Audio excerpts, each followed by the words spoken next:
હા.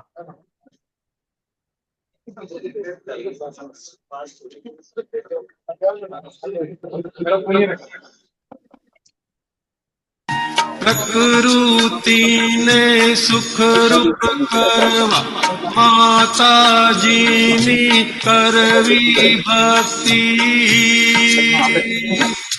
તન મન ધન ને મજબૂત કરતી ભદ્રપુરીની આદ્યા શક્તિ, ભદ્રપુરીની આદ્યા શક્તિ, ભદ્રપુરીની આદ્યા શક્તિ. માતાજીની ભક્તિ કરતા શ્રી પરમાણુ સુંદર થાય, ભદ્રિકતા પુરુષને આપે જે માતાની સ્તવના ગાય, જે માતાની સ્તવના ગાય, જે માતાની સ્તવના ગાય. હો જય હો ભાદરણી શક્તિમાં, આ દુનિયામાં સતયુગ લાવો, જગ કલ્યાણક યજ્ઞ મહિમા આપ બિરાજો પૂર્વજવાળો, આપ બિરાજો પૂર્વજવાળો, આપ બિરાજો પૂર્વજવાળો. માતાજીની મૌન કૃપાથી ભૂમિ ભદ્રપુરીની દીપી, ચારુતર ને ભાદરણ ગામે વર્ણ 18 એકતા દીધી, વર્ણ 18 એકતા દીધી, વર્ણ 18 એકતા દીધી. હે અંબા માતા કાલિકામાં, બહુચર માને ભદ્રકલીમાં,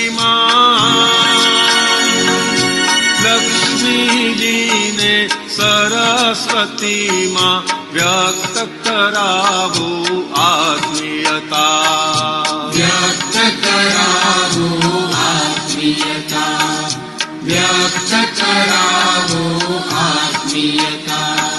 સંત મહંતોને યોગીની લબ્ધિ રિદ્ધિ હજી કરતી,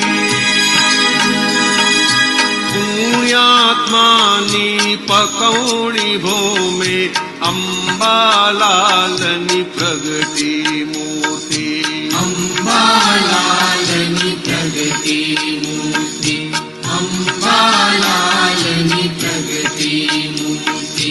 હે આ દુનિયામાં અચરજકારી ભદ્રપુરીની પુણ્યાઈ, રામ પ્રતાપે વિશ્વે શાંતિ યજ્ઞ ક્રિયા અહીં ઉજવાઈ, યજ્ઞ ક્રિયા અહીં ઉજવાઈ, યજ્ઞ ક્રિયા અહીં ઉજવાઈ.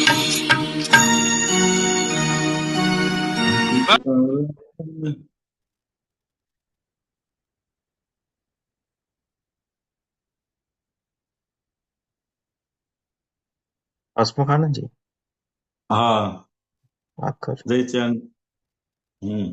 આખવા જે પદ છે એ કવિરાજ દ્વારા જ્યારે ભાદરણ ગામની અંદર યજ્ઞ હતો, દર આઠમનો યજ્ઞ થતો હતો, અને એ વખતે ખાસ દાદા ભગવાનને આમંત્રણ આપવામાં આવેલું, અને એ નિમિત્તે કવિરાજ પણ ત્યાં ગયેલા, અને નિમિત્તે આખું આ પદ રચાઈ ગયું.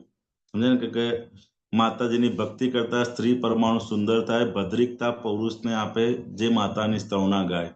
સમજાય ને કે ભદ્રિકતા એ જીવનની અંદર બહુ જરૂરી વસ્તુ છે, અને દાદા ભગવાનનું પણ આપણે આખું જીવન જોઈએ તો ભદ્રિકતા એટલે શું? તો કે બંને સાઈડથી ઘસાય, સમજાય ને? આપતા પણ ઘસાય અને લેતા પણ ઘસાય, બંને સાઈડ. દાદા ભગવાનનું આપણે આખું જીવન જોયું તો કે હંમેશા બીજાને માટે જીવ્યા અને બેઉ સાઈડથી એમનો વ્યવહારનો એક એક પ્રસંગ અને આખું એમનું જીવન છે તો માત્ર ને માત્ર દાદા ભગવાન કહેતા ને કે અમે આ ભાદરણ ગામની અંદર ભદ્રિકતા એટલી બધી બહુ મોટી વસ્તુ છે કે આ દાદા કે આપતા પણ એ ઘસાય અને કોઈ જો લેતા હોય એમાંથી પણ એ ઓછું લે. તો કે આ માતાજીની ભક્તિ કરવાથી શું થાય? તો કે મહિના પરમાણુ લે. જે પ્રકૃતિનો ભાગ છે, જ્ઞાન મળ્યા પછી પોતે શુદ્ધાત્મા થઈ ગયા, પણ આ પ્રકૃતિનો જે ભાગ હજુ ચોખ્ખો કરવાનો બાકી રહ્યો છે, એટલે સહજ કરવાનો બાકી રહ્યો છે, એ માતાજીની ભક્તિ કરવાથી સહજ થતો જાય.